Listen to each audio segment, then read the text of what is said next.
جان صاحب، اب جبکہ آپ کے تمام سوالات کے مکمل منطقی اور سائنسی جوابات دیے جا چکے ہیں، تب میری باری ہے۔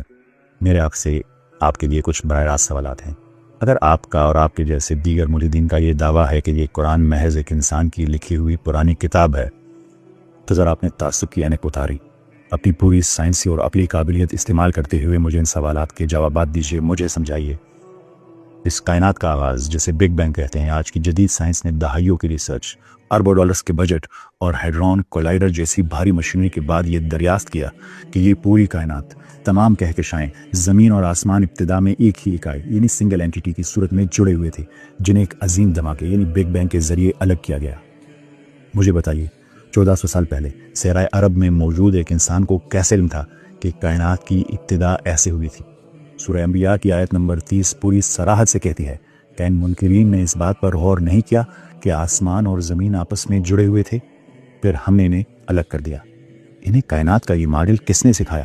جواب دیجیے، زندگی کی ابتدا اور پانی یعنی اوریجن آف لائف۔ آج جدید بایولوجی ہمیں بتاتی ہے کہ ہر زندہ خلیہ یعنی سیل کا سائٹوپلازم 70 سے 80% پانی پر مشتمل ہے۔ یہ ایک ثابت شدہ سائنسی حقیقت ہے، یہاں تک کہ ناسا جب ناسا خلا میں زندگی تلاش کرتا ہے تو ان کا پہلا اصول ہوتا ہے فالو دا واٹر، یعنی پانی تلاش کرو، پانی ملے گی تو زندگی ملے گی۔ سورہ انبیاء کی اسی آیت میں 1400 سال پہلے یہ اعلان کر دیا گیا تھا، اور ہم نے ہر زندہ چیز کو پانی سے پیدا کیا۔ جب مائکروسکوپ اور بایولوجی کی کسی لیبارٹری کا وجود تک نہ تھا تو صحرا کے اس خشک ماحول میں رہنے والے ایک انسان نے حیات کا یہ سب سے بڑا اور بنیادی راز کیسے جان لیا تھا؟ آپ بلیک ہولز کو جانتے ہیں کہ بلیک ہولز کی دریافت کیسی ہوئی؟ آج کی ایسٹرو فزکس ہمیں بلیک ہولز کے بارے میں بتاتی ہے کہ یہ وہ مردہ ستارے ہیں جو اپنی شدید کشش ثقل کی وجہ سے غائب ہو جاتے ہیں، اسپیس ٹائم فیبرک میں انویزیبل ہو جاتے ہیں، پیچھے چلے جاتے ہیں، کائنات کے سینے میں پھر یہ تیزی سے سفر کرتے ہیں اور ایک عظیم کائناتی ویکیوم کلینر کی طرح اپنے آس پاس راستے میں آنے والی ہر چیز کو اپنی طرف کھینچ لیتے ہیں، اس کو نگل لیتے ہیں۔ اب ذرا سورہ تکویر کی آیت نمبر 15 اور 16 کو پڑھیے، جو آپ نے پڑھی ہی نہیں ہوگی، مجھے یقین ہے۔ اللہ تعالیٰ قسم کھا کر فرماتے ہیں، بس میں قسم کھاتا ہوں پیچھے ہٹ جانے والے کی، یعنی غائب ہونے والے جانے کی، جو اسپیس ٹائم فیبرک میں پیچھے چلے جائے، ستاروں کی جو تیزی سے چلنے والے ہیں اور سمیٹ لینے والے یا صفایا کر دینے والے ہیں۔ عربی میں الخنس کا مطلب ہے چھپ جانے والے یا غائب ہونے جانے والے، اور کنس کا مطلب ہے جھاڑو دینے والے، ویکیوم کلینر کی طرح صفایا کرنے والے، ویکیومنگ کرنے والے۔ مجھے بتائیے، صدیوں پہلے جب انسانیت کہکشاؤں کے نام تک نہیں جانتی تھی، انہیں بلیک ہولز کی یہ عین اور قطعی سائنس خصوصیات کس نے بتائی؟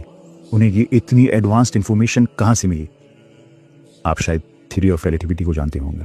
20ویں صدی میں البرٹ آئنسٹائن نے اپنی theory of relativity, special theory of relativity اور جنرل تھیوری آف ریلیٹیوٹی پیش کر کے دنیا کو حیران کر دیا کہ وقت کوئی مستقل یعنی ایبسولوٹ چیز نہیں ہے، بلکہ یہ کشش ثقل اور رفتار کے حساب سے بدل سکتا ہے، یعنی یہ ایک ریلیٹیو ہے۔ لیکن قرآن کریم نے آئنسٹائن سے 1400 سال پہلے ہی وقت کو ریلیٹیو کے طور پر پیش کر دیا تھا۔ قرآن کریم نے واضح طور پر بتایا کہ اللہ کے ہاں ایک دن تمہاری گنتی کے 1000 سال، سورہ حج میں کہا، یا 50,000 سال، سورہ معارج، یعنی ریلیٹیو ہے، چینج ہوتا رہتا ہے، اس کے برابر ہو سکتا ہے۔ اصحاب کہف کا واقعہ دیکھیے، حضرت عزیر علیہ السلام کا 100 سال تک سوئے رہنے کا واقعہ دیکھیے، اسے محض دن کا ایک پہر محسوس کرنا، یہ سب ٹائم ڈائلیشن کی پرفیکٹ مثالیں ہیں۔ انہیں ماڈرن فزکس کی یہ پیچیدہ تھیوری کس نے پڑھائی؟ قرآن کریم کو یہ باتیں کہاں سے پتہ لگی؟ کبھی آپ نے سوچا، یا یہ بے تکے اعتراضات ہی آپ اٹھاتے رہ گے؟ اب ذرا انسانی اناٹمی کو سمجھے۔ آج کی نیورو سائنس بتاتی ہے کہ انسان کے دماغ کا اگلا حصہ یعنی پری فرنٹل کارٹیکس، اسے پری فرنٹل کارٹیکس کہتے ہیں، جھوٹ بولنے اور فیصلے کرنے کا مرکز ہے۔ قرآن کریم نے سورہ الق میں جھوٹ بولنے والی زبان کا نہیں، بلکہ جھوٹی اور خطاکار پیشانی کے بالوں کا ذکر کیا کہ فورینسک سائنس نے 19ویں صدی میں دریافت کیا کہ دنیا میں کسی بھی دو انسانوں کے جو فنگر پرنٹس ہوتے ہیں وہ ایک جیسے نہیں ہو سکتے۔ لیکن سورہ قیامہ نے صدیوں پہلے مرنے کے بعد دوبارہ اٹھائے جانے کے سوال پہ جب آپ جیسے انکار کرنے والوں نے سوال اٹھایا کہ ہمیں دوبارہ اٹھایا جائے گا، تو کیا جواب دیا؟ کہ ہم تو اس کی انگلیوں کے پور اس کے فنگر پرنٹس تک درست کرنے پر قادر ہیں۔ قرآن کریم نے ہڈیوں کے بجائے فنگر پرنٹس کا ذکر کیوں کیا؟ انہیں انسانی شناخت کے اس بار کو کیسے علم تھا 1400 سال پہلے؟ مجھے بتائیے کہ یہ کائنات جو فائن ٹیون ہے، جو چاروں فنڈامنٹل فورسز ہیں، اتنی پرفیکٹ ہیں، یہ کیسے اتنی پرفیکٹ ہیں؟ اور قرآن کریم نے اسی چیز پر ہمیں چیلنج کیسے دیا ہے؟ آپ نے کبھی قرآن کریم کے اسٹائلومیٹرک انالیسس کو دیکھا ہے؟ کمپیوٹر آرٹیفیشیل انٹیلیجنس کی مدد سے جو اسٹائلومیٹری ہوتی ہے، الگوریتم سے اسے چیک کیا ہے؟ جان صاحب، یہ محض چند مثالیں ہیں، یہ وہ سائنسی، منطقی اور میتھمیٹیکل حقائق ہیں جن کا آپ اور آپ کے پورے ایتھیسٹک فلسفے کے پاس کوئی جواب نہیں ہے، اور میں آپ کے جوابات کا انتظار کروں گا کہ آپ ان کا جواب مجھے دے سکتے ہیں کہ نہیں۔ میں نے آپ کو آپ کے تمام سوالات کا جواب دے دیا ہے، اب میرے سوالات کا آپ ضرور جواب دیجیے گا کہ اگر یہ کتاب غلط ہے، اس کے پاس انفارمیشن کہاں سے آئی؟ آپ کے نام نہاد علمی روایت کو پوری طرح سے تار تار کر دیا گیا ہے.